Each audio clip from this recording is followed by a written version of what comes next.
और हम इस 7वें महीने में परमेश्वर की बातों को देखकर आगे बढ़ेंगे। मत्ती रचित सुसमाचार उसका 6वां अध्याय हमारे साथ निकालें, आप उसके 1 से लेकर 17 तक आप जब अध्ययन करेंगे। मत्ती रचित सुसमाचार उसका 6वां अध्याय उसके 1 से लेकर 17 तक अध्याय करेंगे तो आपको 3 वहां पर भाग मिलेंगे। 3 प्रकार के आपको वहां प्यारे परमेश्वर के लोगों भाग मिलेंगे। पहला भाग बोलता है किसके बारे में? पहले भाग किसके बारे में बोलता है? देने के बारे में बोलता है, यानी कि देने के बारे में बातचीत करता है। दूसरे भाग को जब आप देखेंगे तो दूसरा भाग किसके बारे में बातचीत करता है? प्रार्थना के बारे में। तीसरे भाग को जब आप देखेंगे तो तीसरा भाग किसके बारे में बातचीत करता है? उपवास के बारे में। तो 3 भागों के अंतर्गत परमेश्वर का मत्ती रचित सुसमाचार उसका 6वां अध्याय 1 से 17 तक बटा हुआ है। तो आज देने के बारे में, प्रार्थना के बारे में, उपवास के बारे में आपसे हम बातचीत नहीं करेंगे। इसके बारे में बहुत बातचीत की है, इसके बारे में आप बातचीत नहीं करेंगे, लेकिन इन 3 अध्यायों 3 पाठ के अंतर्गत विशेष 3 भागों को हम देखते हैं। और आज उन भागों के अंदर देखेंगे इस पहले भाग को, दूसरे भाग, तीसरे भाग में तीनों भागों के अंतर्गत एक विशेष बात लिखी गई है। जल्दी से पढ़े इसके 6वां अध्याय इसके पहले वचन के आखिरी लाइन को पढ़े, क्या कहता है? 6 का 1 के आखिरी लाइन को पढ़े मेहरबानी से। हाँ जी पढ़े। नहीं तो अपने स्वर्गीय पिता से कुछ भी फल ना पाओगे। अपने स्वर्गीय पिता से कुछ भी फल ना पाओगे। इसी 2 का आखिरी लाइन पढ़े, क्या कहता है? 6 के 2 के आखिरी लाइन को पढ़े। मैं तुमसे सच कहता हूँ कि वे अपना प्रतिफल पा चुके। मैं तुमसे सच कहता हूँ कि अपना प्रतिफल पा चुके। 3 के आखिरी लाइन को पढ़े, क्या लिखा गया है? उसे तेरा बायां हाथ न जा ऊपर चले। 6 का 2 को पढ़े आगे। मैं तुमसे सच कहता हूँ कि वे मैं तुमसे सच कहता हूँ कि वे अपना प्रतिफल पा चुके हैं। और आगे बढ़े। परंतु जब तू दान करे तो जो तेरा दाहिना हाथ करता है उसे तेरा बायां हाथ न जानने पाए, बाकी तेरा दान गुप्त रहे। इसी को 6 का 8 पढ़े, 8 का लास्ट पढ़े। 6 के 8 का लास्ट पढ़े या 6 का 4 का लास्ट पढ़े। 6 का 4 का आखिरी लाइन पढ़े। तुझे प्रतिफल देगा। और तुझे प्रतिफल देगा। तो यहाँ 3 बात यहाँ पर हम देखते हैं। पहले भाग के अंदर क्या लिखा गया है? पहला भाग कहता है तुझे प्रतिफल नहीं मिलेगा, कोई प्रतिफल तेरा नहीं है। दूसरे भाग को पढ़ते तो ऐसा लिखा गया है तुझे प्रतिफल मिल चुका है। तुझे क्या है? तुझे प्रतिफल मिल चुका है, मिल गया है। अब तुझे क्या हो गया? तुझे प्रतिफल मिल गया। तीसरे भाग को पढ़कर देखते तो ऐसा लिखा है तेरे पिता की ओर से तुझे प्रतिफल मिलेगा। तो 3 भाग यहाँ पर है। पहला भाग क्या कहता है? तुझे प्रतिफल नहीं मिलेगा, प्रतिफल नहीं मिल सकता।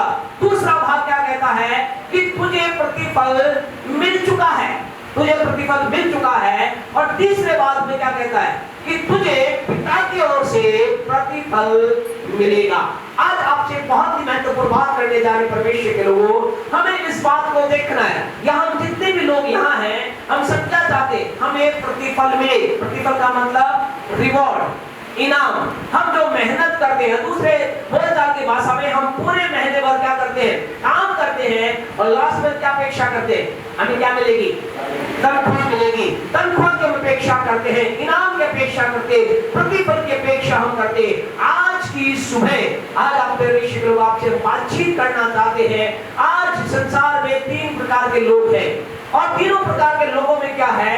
वो तीनों प्रकार के लोग मेहनत कर रहे हैं, बहुत ही काम कर रहे हैं, बहुत ही परिश्रम कर रहे हैं, लेकिन उनमें से एक व्यक्ति को कहा जा रहा है तुझे कुछ भी प्रतिफल नहीं मिलेगा।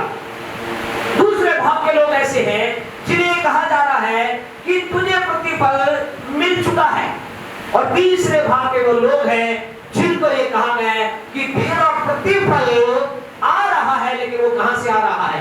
परमेश्वर की ओर से आ रहा है। आज सवाल ये है, आप कौन से भाग में बनना चाहते हैं? आप कौन से भाग में होना चाहते हैं? आप कहां रहना चाहते हैं? क्या आप चाहते हैं? क्या हमारी डिमांड इच्छा है? आज मेरी रात की इच्छा ये है हमें प्रतिफल मिले और परमेश्वर की ओर से मिले। आज की सुबह आपसे कहना चाहते खुदा के लोग, हम सब ये विचार करें, ओ मैं मेहनत कर रहा हूँ, मैं काम कर रहा हूँ, मैं ये चाह रहा हूँ कि मुझे परमेश्वर क्या करे, प्रतिफल दे। गॉड रिवॉर्ड मी, गॉड ब्लेस मी, मुझे परमेश्वर आशीष दे, मुझे परमेश्वर बरकत दे, मुझे प्रतिफल मिलना चाहिए, मेरी जीवन का प्रतिफल आना चाहिए। तीसरी कैटेगरी के लोग जो वो लोग हैं जो क्या कर रहे हैं, आशा रखे हुए हैं। क्या आशा रख रहे हैं कि मुझे प्रतिफल मिलेगा, मेरे जीवन का प्रतिफल आएगा, मेरे जीवन का परिणाम आने वाला है। आज आपसे कहना चाहते खुदा को, आप अपने आप को कहां रखे हुए हैं, इस बात को जांचना। और यही चीज हमें इस बात पर निर्भर करेगी कि हम परमेश्वर की ओर से क्या प्रतिफल प्राप्त करेंगे और क्या प्रतिफल प्राप्त नहीं करेंगे।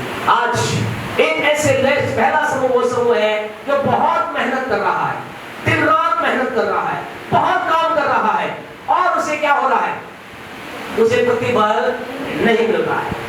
और इसके साथ साथ दूसरा जो समूह है वो भी कुछ इसके साथ मिला हुआ समूह है। दूसरे समूह के बारे में क्या बातचीत करे, यीशु ने क्या कहा, यीशु ने वहां पर कहा कि तू जो काम कर रहा है, अब तुझे क्या हुआ है, मनुष्य की ओर से तुझे क्या हो गया है, प्रतिफल मिल चुका है। और आपसे कहना चाहते जो प्रतिफल मनुष्य की ओर से मिला है या मिलता है, वो प्रतिफल ज्यादा समय टिकता नहीं है।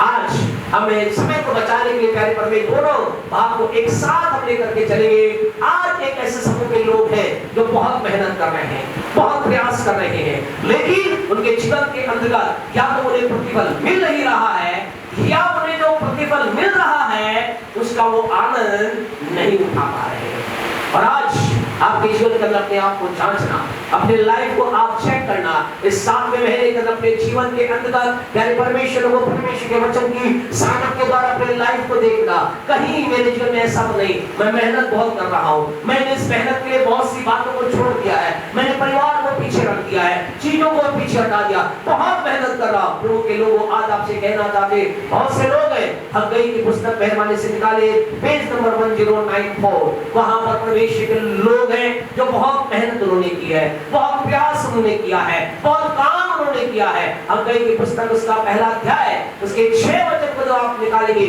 आपको कहना चाहते हैं कई लोगों की स्थिति ऐसी हो रही है। आज बहुत से लोग हैं जीवन के अंतर्गत मेहनत कर रहे हैं और उनके जीवन में क्या है, प्रतिफल उन्हें प्राप्त नहीं हो रहा है, या प्रतिफल मिल रहा है तो प्रतिफल रुक नहीं पा रहा है। बड़े एक अर्थ से क्या कहता है, तुमने बहुत बोया परंतु थोड़ा काटा, लेकिन तुमने क्या किया, थोड़ा काटा, खाते हो परंतु पेट नहीं भरता, तुम पीते हो परंतु प्यास नहीं बुझती, तुम कपड़े पहनते हो परंतु गरमाते नहीं, और जो मजदूरी कमाता है वह अपनी मजदूरी की कमाई को छेद वाली थैली में रखता है। यहाँ पर 4 विशेष बातें लिखी गई हैं, 4 बातें यहाँ पर है।